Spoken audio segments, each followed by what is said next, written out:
before. So for left occipital anterior position we have discussed the mechanism of labor.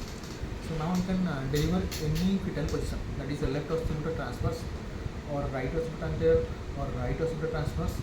So the mechanism of labor will be same. For example, for left occipital transverse, if I am taking, so the process will be same flexion and descent will be a continuous process. When the occiput touches the pelvic floor, then there will be internal rotation occurs. I am just giving an example. So there will be so from this position the fetus will go, that is rotate 90 degree. The shoulder will be in this position, the same position. The fetus, the fetal head, the occiput will rotate almost 2/8 of the circle, that is 90 degree of the circle, to lie behind the pelvic symphysis. So there will be 90 degree rotation, that is 2/8 of the circle. But the by rule, the shoulder can withstand only 1/8 of the circle. So the shoulder will rotate another 1/8. So for this, the shoulder was like this in the anteroposterior diameter. But after rotation, if it is rotated to 2/8 of the circle for 90 degree, the shoulder was previously in anteroposterior diameter. So it will rotate 45 degree or 1/8 of the circle and lie in the left oblique diameter. So this is the important point. So you have to tell that the occiput. So you have to tell.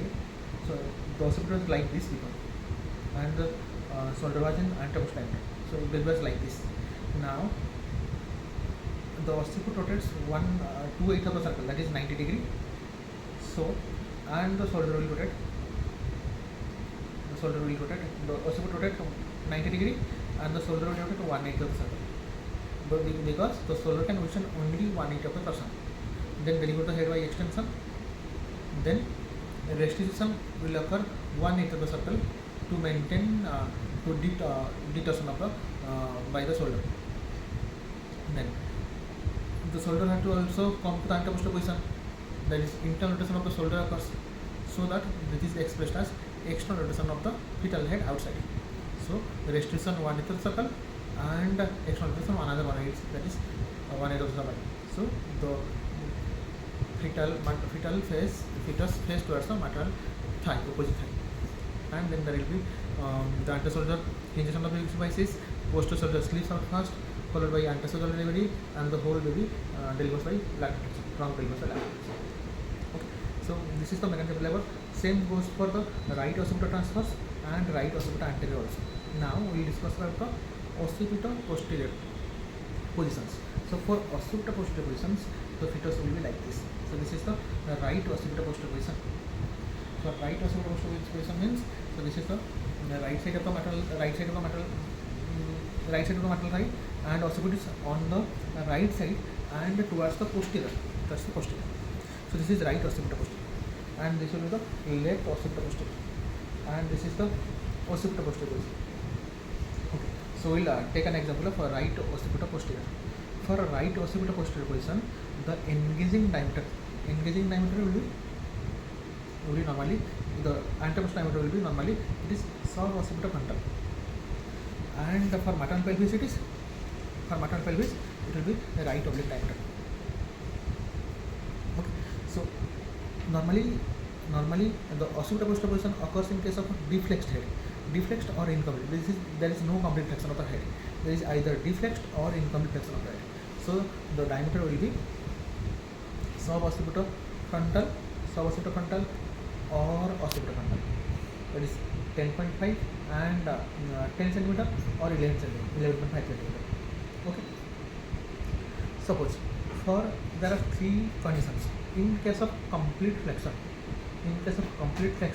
When there is favorable circumstances in 90% cases and adequate release and the contraction is adequate, then the occiput touches the pelvic floor first. So the baby is in right occipito posterior position, occiput is towards the posterior side, and the shoulder is in the left oblique diameter. So when the occiput touches the pelvic floor first, it will rotate anteriorly by heart. So it will rotate 1/3/8 of the circle. That is, so this is the baby is like this. So it will rotate. The head will rotate, not the trunk, only head. So the head will rotate 3/8 of the circle. That is 135 degree to come behind the pelvic symphysis. So shoulder cannot withstand 3/8. It can withstand only 2/8. So shoulder also rotate 2/8 of the circle. So it comes to lie in the right oblique diameter. So head from what side is here, so it rotates 3/8 of the circle to lie behind the pelvis symphysis. Now previously shoulder, as the head was in the right occipital posterior, the shoulder was in the left oblique diameter, which is in the left oblique diameter. As head rotates to 3/8 of the circle, now head shoulder will rotate 2/8 of the circle. 2/8 means it was in the left oblique diameter, now it comes to lie in the right oblique diameter. Okay, so this is the most important part, because head rotates 3/8 and the shoulder rotates 2/8, because shoulder can withstand only 1/8 of the torsion. Now head the occiput lies behind the pelvic symphysis, and delivery of the head occurs by extension, followed by the rest of the process, restriction and external rotation are same as the occipital deliveries. I am not discussing in details. Next is in case of this is in case of complete flexion. If there is mild deflection, that means mild deflection means the in case of mild deflection, when so suppose in the same position, right occipital posterior position, baby is in right occipital posterior position, but mild, this is not complete disorder, this is mild deflection. So the occiput, when the with contraction, the occiput touches the pelvic floor and it rotates 1/8 of the circle. When it comes to 1/8 of the circle, now the occiput and sinciput both touches the pelvic floor at a time. So they both try to negotiate in the pelvis. If both touches the pelvic floor at the same time, then there is no further rotation. So that is called deep transverse arrest. So occipital is in the right occipital posterior position, it rotates 1/8 because of the internal rotation. But at that time, occiput and sinciput now touches the pelvic floor at the same time. So there is no further mechanism for labor. So this is called deep transverse arrest. So for deep transverse arrest, you have to either put on rotational forceps or you have to go for steering section. There is no further mechanism for labor. Next is in case of moderate deflection, that is moderate deflection. So in case of moderate deflection, suppose this is the baby is in right occipital posterior position. In case of moderate deflection, from the initiation of labor, occiput and the sinciput both touches the pelvic floor at the same time. So there will be no further interruption. That means the baby is in the oblique position. That is called oblique posterior arrest. Oblique posterior arrest. So baby is in the oblique posterior arrest. Next is in case of extreme deflection. Extreme deflection means the head is like this. So in case of extreme deflection, the sinciput touches the pelvic floor first and the occipital is above. So when the sinciput touches the pelvic floor first, the sinciput will try to move anteriorly. So sinciput will move anteriorly. So now the baby is in the occipital posterior position. So in case of occipital posterior position, most cases of the occipital posterior position, they go into arrest. But in few cases, few circumstances where the pelvis is adequate, in case of anthropoid pelvis. So then in that cases, the pelvis, the fetal head lies in the fetal head lies in the sacral hole now, and the nose lies below the pelvic symphysis.